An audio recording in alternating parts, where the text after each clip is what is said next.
নমস্কার বন্ধুরা, আপনাদের সকলকে স্বাগত জানাই আমার ইউটিউব চ্যানেল আধ্যাত্মিকতার আলোয়।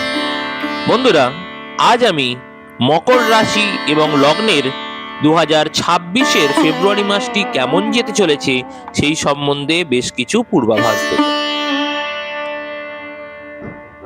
যে সমস্ত ব্যক্তিরা সুগার, ডায়াবেটিস বা লিভারের কোনো প্রবলেমে ভুগছেন তাদের ক্ষেত্রে কিন্তু এই সময়টা খুব একটা ভালো যাবে না।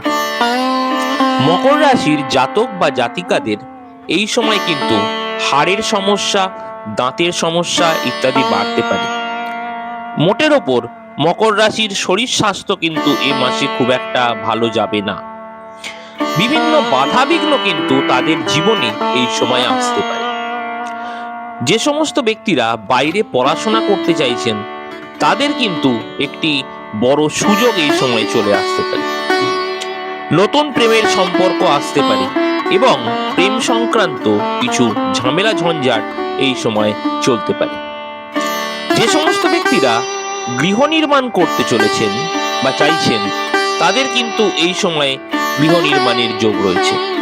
তবে আপনার মায়ের শরীর স্বাস্থ্য নিয়ে কিন্তু কিছুটা সমস্যা আপনাদের পড়তে হতে পারে। বিশেষ করে যে সমস্ত জাতক জাতিকার মায়ের রক্তঘটিত কোনো সমস্যায় আছে তাদের ক্ষেত্রে কিন্তু এই মাসের শেষ দিকটা সমস্যা অনেকটা বাড়িয়ে দিতে পারে এবং এই সমস্ত জাতক জাতিকাদের মায়েদের রক্তপাতও কিন্তু এই সময়ে ঘটতে পারে। মকর রাশির জাতক বা জাতিকাদের কিন্তু বিয়ের যোগাযোগও এই সময় রয়েছে। তবে এই সময় আপনাদের পারিবারিক বেশ কিছু ঝামেলা ঝঞ্ঝাট হবার সম্ভাবনা রয়েছে। যে সমস্ত ব্যক্তিরা কর্মের জন্য চেষ্টা করছেন তাদের ক্ষেত্রে কিন্তু কর্মপ্রাপ্তির যোগ এই সময় বিশেষভাবে রয়েছে।